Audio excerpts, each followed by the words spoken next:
On se retrouve aujourd'hui suite à l'élection de Trump pour savoir s'il va y avoir des classes d'actifs favorisées ou des secteurs favorisés et s'il y a un coup à jouer sur le moyen long terme. Alors tout d'abord, il y en a pas mal qui veulent jouer les actions parce que Trump a dit qu'il voulait mettre l'économie et l'économie US au centre de l'attention. En partie, ce n'est pas la seule raison de son mandat, il a plein d'autres choses, mais ça fait partie d'une des choses de rendre l'Amérique, les États-Unis grands. Et donc, beaucoup se mettent sur les actions parce qu'ils se disent que ça y est, la bourse va monter. Or, il faut bien comprendre que la bourse et l'économie, c'est complètement différent. Oui, certes, il y a un lien quand même. Quand l'économie va très bien, souvent la bourse monte, mais ce n'est pas exactement la même chose.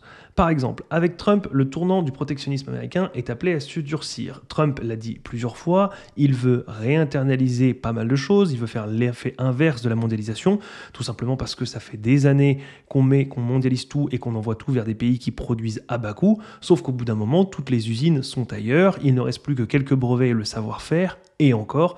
Et donc l'idée, et surtout par exemple au niveau des semi-conducteurs, c'est vrai pour pas mal d'autres choses, d'autres secteurs, mais c'est particulièrement vrai pour les semi-conducteurs, l'idée est de remettre, de réinternaliser, de faire du protectionnisme américain, et Trump est très en faveur de ça.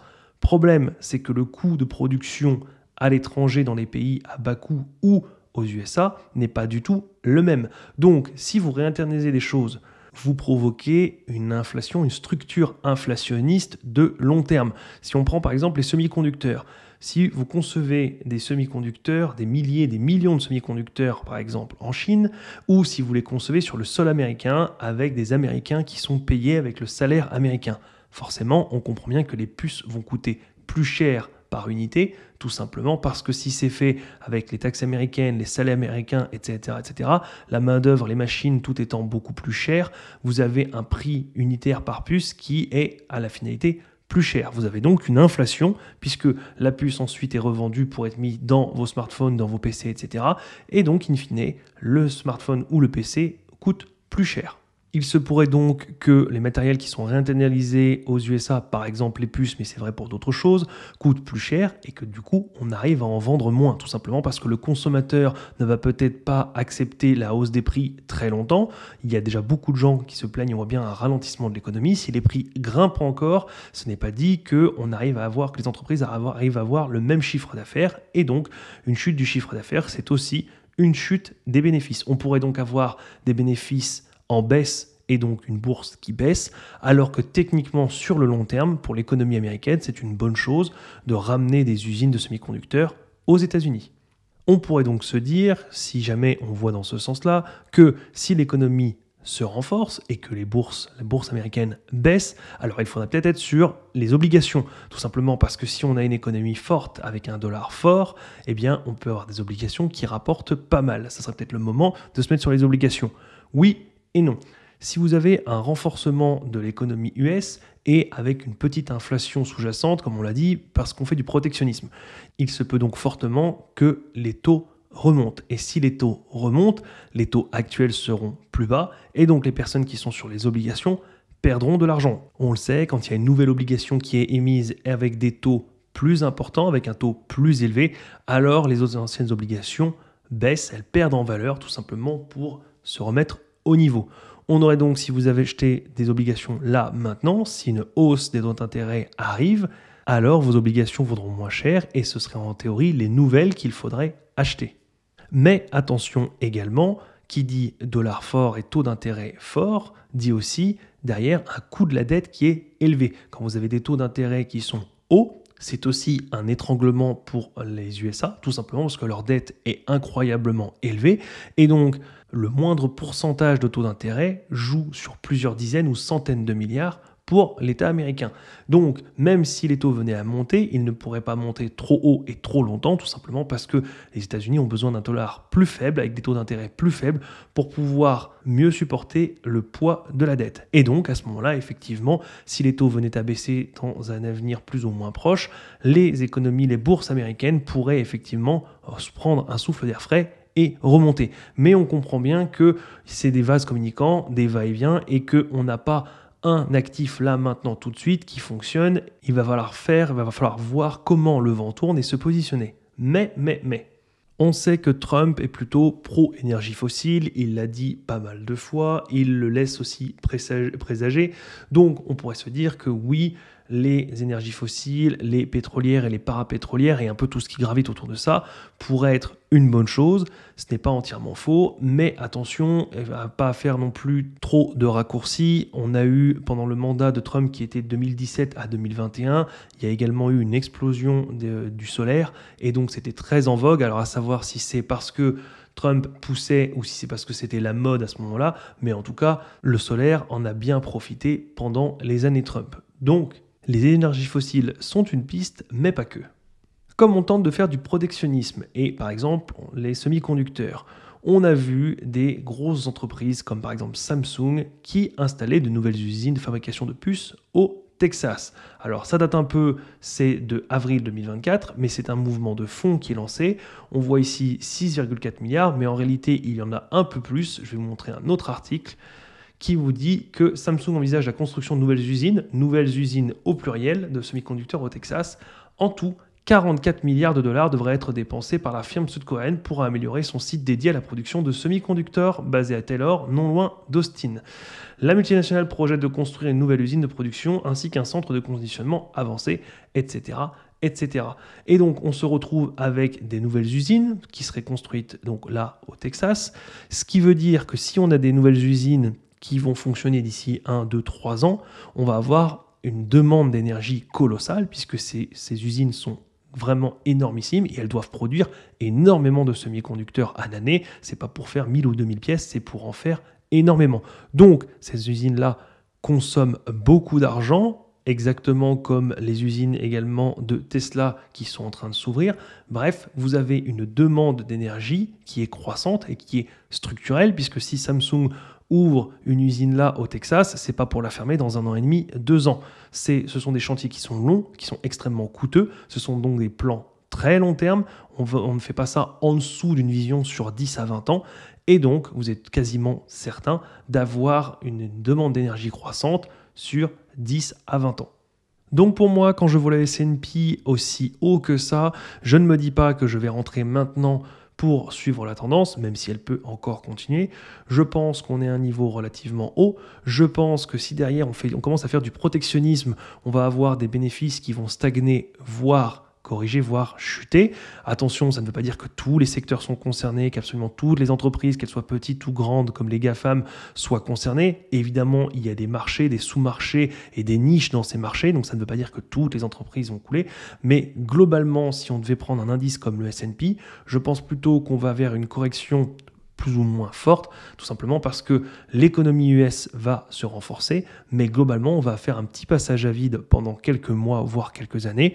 En plus, si, comme on l'a dit, il y a une inflation structurelle qui remonte due au fait qu'on fait du protectionnisme, il se pourrait que l'inflation remonte et que les taux restent ou remontent ici ou restent à ce palier-là plus longtemps que prévu si l'économie est relativement résiliente. Et donc, on pourrait voir remonter des taux ou les conserver là. Et on le sait, les taux, c'est comme la gravité, comme l'a dit Warren Buffett. Si on garde des taux élevés longtemps, c'est un frein pour les sociétés, pour les investissements, et bien souvent, quand vous avez des taux élevés sur une longue période, eh bien, la bourse redescend, c'est tout à fait logique. Comme on l'a dit, je ne suis pas non plus très favorable aux obligations, tout simplement parce que si on a des taux ici qui restent là, ça ira. Mais si les taux remontent, alors le prix des obligations actuelles va descendre et donc vous aurez une perte à encaisser sur les anciennes obligations. Et si vous voulez, vous rachèterez les nouvelles, sauf que la perte sera encaissée et donc vous n'aurez fait une performance moyenne, voire médiocre, ce qui n'est pas ce que recherche un investisseur. Alors on pourrait également se dire, oui mais selon si le président est démocrate ou républicain, il doit bien y avoir certains secteurs qui sont plus ou moins aidés, ou même tout simplement une performance boursière qui est mieux quand c'est un camp ou l'autre. Eh bien quand vous voulez voir un peu l'évolution des indices, alors celui-là c'est le S&P mais il y en a sur pas mal d'autres, en fonction du camp du président des États-Unis. On le voit bien ici, selon la couleur, ça ne change absolument rien. Vous avez des périodes de hausse pour les deux camps, vous avez des périodes de stagnation pour les deux camps, Et donc, globalement, ça ne dépend pas directement du camp du président en place. Et c'est tout à fait logique. Même si un président est meilleur qu'un autre ou qu'un camp était plus favorable qu'un autre pour l'économie, le temps de prendre les décisions, le temps de faire passer des lois, le temps que ça se mette en place, par exemple, le temps que les usines soient construites et qu'elles commencent à avoir du rendement, on comprend bien que rien que pour du protectionnisme de puces, l'usine commencera à tourner et le mandat de Trump, par exemple, sera déjà terminé. Et si c'est favorable pour les 10 ou 20 prochaines années, il y aura une succession de présidents qui ne seront peut-être pas de républicains ou démocrates, et donc on comprend rapidement qu'on ne peut pas faire un lien direct entre la performance actuelle boursière d'aujourd'hui et le président actuel d'aujourd'hui. Alors certains diront qu'il suffit de partir sur le secteur manufacturier, tout simplement parce que ça fait 10 ou 15 ans que ce sont les sociétés tech qui grimpent, et que là, si on a un retour de l'inflation et un renforcement de l'économie US, c'est peut-être le secteur manufacturier qui va gagner. Effectivement, c'est une forte probabilité, sauf que si vous avez une hausse de l'inflation, donc une hausse des matières premières, les sociétés industrielles vont forcément devoir aussi le répercuter sur le client. Et il n'est pas dit que le consommateur puisse encaisser encore cette inflation, et comme on l'a dit au début, il se peut que le chiffre d'affaires de ces sociétés baisse tout simplement parce que oui, elles répercutent le prix, l'inflation de la matière première dans le prix final, sauf que si les consommateurs achètent moins, si vous avez 20 ou 30% de consommateurs en moins, eh bien même si vous avez répercuté votre prix dans le produit en soi, eh bien vous avez quand même une baisse du chiffre d'affaires et quand même une baisse des bénéfices. Pour moi, les sociétés du secteur de l'énergie peuvent également répercuter l'inflation dans les coûts de l'énergie et le répercuter derrière au client final. Oui, il peut y avoir de moins en moins de clients qui payent, mais l'énergie, on en a tous besoin.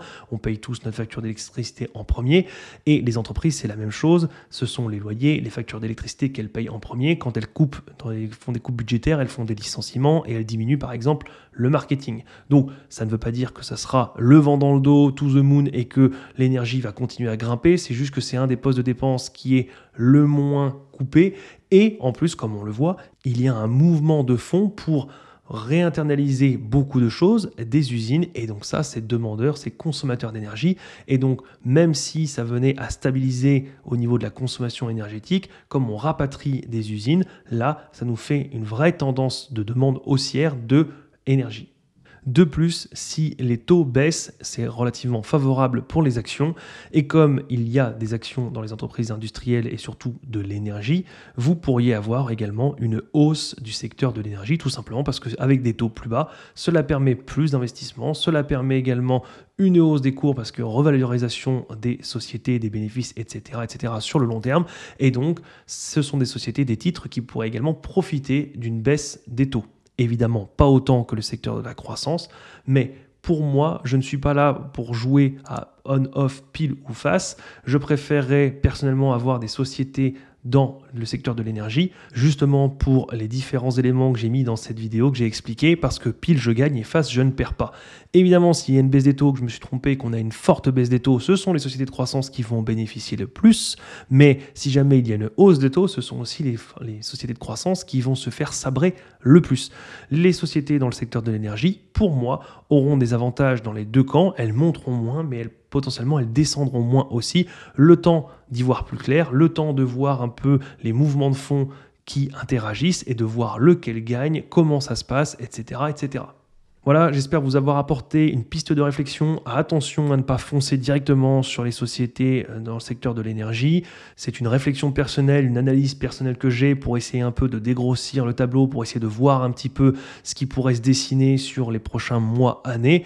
Attention, encore une fois, ça ne veut pas dire que parce qu'un secteur a le vent dans le dos que toutes les sociétés vont monter. Comme dans tout, il y a des canards boiteux, il y a de très belles sociétés. Et encore une fois, tout est basé sur le fait que, avec cette analyse, que le secteur énergétique peut avoir le vent dans le dos. Si jamais ce n'est pas bon, alors ça pourrait être complètement l'opposé qui se passe. Donc attention à ne pas prendre ce que je dis comme argent comptant et à ne pas mettre tapis sur les sociétés dans le secteur de l'énergie.